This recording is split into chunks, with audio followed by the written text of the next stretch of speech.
जिनसी अमल किस उम्र तक मुमकिन है? इसका जवाब बहुत सादा है कि तमाम उम्र, हत्ता के बूढ़े होने के बाद भी। साइंस और तिब में जिनसी अमल में उम्र की कोई हद, कोई कैद मुकर्रर नहीं। अगर सेहत और खुराक अच्छी रहे तो 100 साल की उम्र के मर्द और औरत इस अमल से तस्कीन पा सकते हैं। इसकी दलील बहुत सादा है।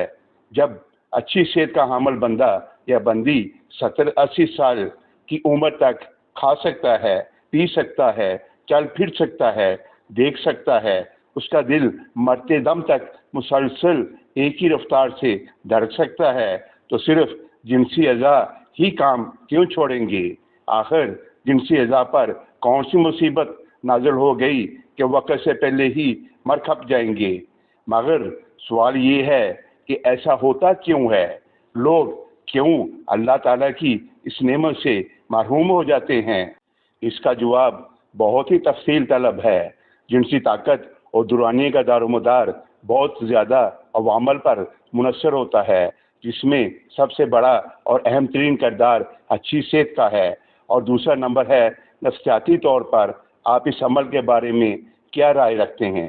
हमारे माशरे में 50 साल के बाद अमूमन एक हट्टे कट्टे सेहतमंद और चुस्त व चलाक शख्स के माथे पर बुजुर्ग हो जाने का ठप्पा लगा दिया जाता है। इसी तरह 50 साल की खातून जिसके सर में सफ़ेद बाल पड़ जाएं तो वो भी सबकी अम्मा कुछ अरसे के बाद सब बड़े छोटों की दादी अम्मा कहलाने लगती है। और तो और जॉइंट फैमिली में खसूसन और आम हालात में भी नहाने के बाद उनके सर से टपकने वाले पानी के कतरों को भी बहू और बेटियों की तरफ से शक की नज़र से देखा जाता है। लोगों को तो छोड़े, उम्र रसीदा मियाँ बीवी एक दूसरे के साथ इस मामले पर बात करने को शर्मिंदगी का बहस समझने लगते हैं।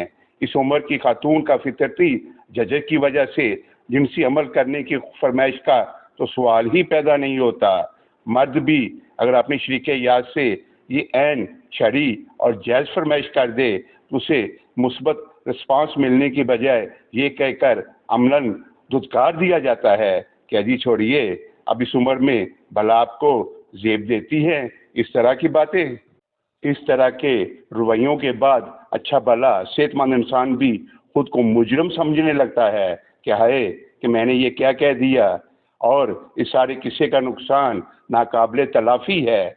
जब एक लंबे अरसे तक जिनसी अज़ा को जबरी रिटायर कर दिया जाता है तो नफसानी ख्वाहिशात की ये हिस्स ऐसा ऐसा कमज़ोर पड़ने लगती है और फिर चंद साल के अरसे में बिलावजह की मौत का शिकार बन जाती है। और फिर अच्छा भला सेहतमंद इंसान इस नेमत खुदाबंदी से हमेशा के लिए महरूम हो जाता है। मगर हमेशा ऐसा नहीं होता। हर इंसान सब्र जबर की इस चक्की में खुद को नहीं पी सकता। फिर जिनकी निकाह की ताकत नहीं होती या वो घरेलू प्रेशर की वजह से निकाह नहीं कर पाते, वो फिर दूसरे रास्ते अख्तियार कर लेते हैं।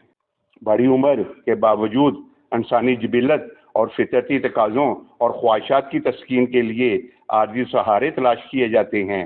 ज़नाकारी, शरई तौर पर नाजायज़ खुफिया निकाह, पैसे के बालबोते पर झंडीबाजी के बाजार गर्म होते हैं।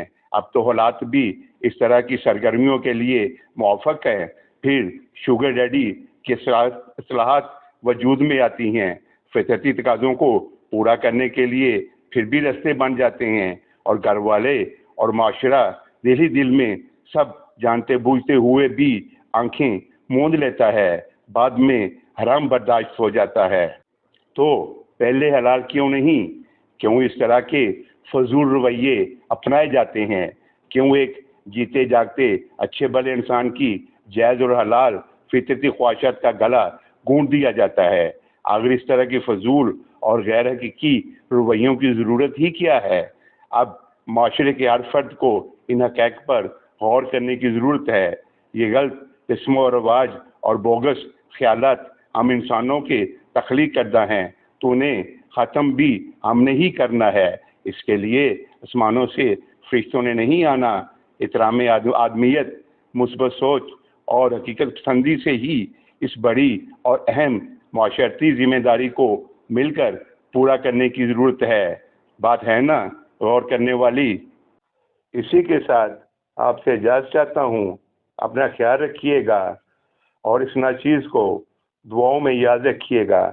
اللہ نگہبان.